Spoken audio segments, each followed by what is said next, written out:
Hi guys, so for today's video, maaga kaming gumayak nga ni Elena kasi pupunta kami ng unit ngayon. Actually guys, yung maaga nga namin, tanghali na talaga, parang mga alas 11 na nga to. Pinaka-regular na gising ko kasi alas 9 na din. Pupunta nga kami ng unit ngayon para nga mag-ayos. So yung mga kumot at saka comforter, dinala na rin nga namin. Tinanong ko nga sa Elena kung kaya nga niyang mag-drive na ganito nga yung itsura nga namin. Sabi niya, kaya naman daw niya. So yun nga, habang nasa biyahe nga kami, sumilip nga ako sa CCTV namin dun sa shop nga namin.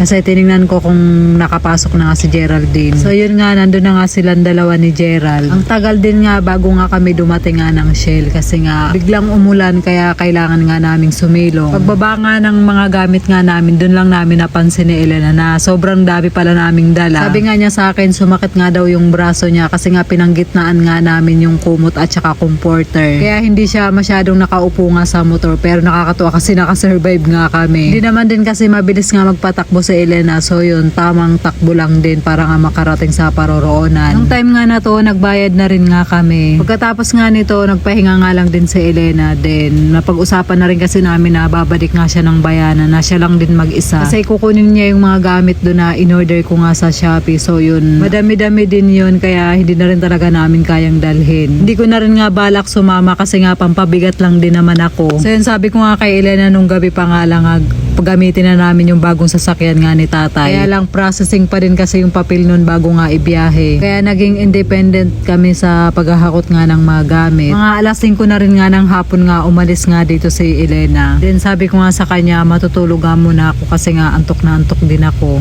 Kaya lang hindi naman ako makatulog, kaya ang ginawa ko, naglinis-linis na lang nga muna ako. Then patingin-tingin na lang ako dito sa labas. Hanggang sa dumilim na nga. Ako dun sa baba. So binaba ko yung, dati kasi nakalagay dito yung eto, so tinanggal ko na, lagay ko siya dyan. And ito, papalitan namin to kasi meron akong in-order sa Shopee. So ayan. And ito naman yung mesa, lahat na nakalagay dito sa ibabaw, inilagay ko na dito sa ilalim. Then bumili rin ako ng lagayan ng mga yun, yung holder, remote holder, para dito ko siya ididikit or dapan. So ayan, bibila na lang namin siya ng pwedeng bansapin dito kasi kaharap niya kasi yung TV. Ito, bumili na ako ng LED light sa Shopee kasi ilalagay namin ito sa salamin. Dito namin siya ilalagay. So yun, ako lang isa dito kasi si kapatid ko bumalik siya kasi nga kinuha niya yung ibang mga yung ibang gamit para dito. Bumalik siya andun siya sa bayanan. Kasi doon ko pinadrop lahat ng in-order ko sa Shopee.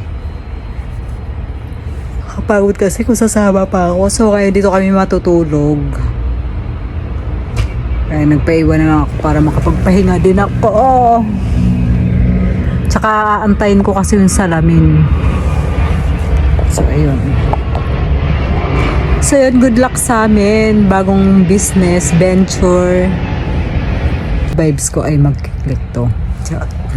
Sinubukan ko ang pumikit pero hindi naman ako makatulog kahit nga napapagod nga ako, kaya pasilip-silip na lang ako sa CCTV. Nakita ko nga sa Elena nung kinuha nga niya yung mga gamit. Then dito na rin nga siya bumili nga ng pagkain nga namin. Parang mga alas 9:30 na nga siya nakarating nga dito. Dala-dala na nga niya yung pagkain nga namin. Then nung time nga na to, nagkaroon pa nga kami ng problema nga sa salamin kasi nga gabi na dumating, hindi pala siya pwede basta-basta ipasok ng walang gate pass. Kaya ang nangyari, binantayan pa namin yung salamin nga sa labas. Alas 3 na rin nga kami ng madaling araw nga nakakyat nga sa taas at nakahanap nga ng mapaglalagyan nga ng salamin. So yun nga, yung SPA nga namin yung nag-asikaso nga nun para nga may makakita nga kami ng mapaglalagyan nga ng salamin. So yun na guys, hanggang dito na lang po muna yung ating video for today. Maraming salamat po sa inyong panonood. Mag-iingat po kayo palagi. God bless and babush!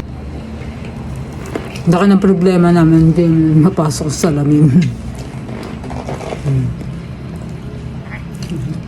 Order kasi kami ng salamin sa marketplace ngayon. Dineliver dito gabi na. Kailangan pala ng gate pass.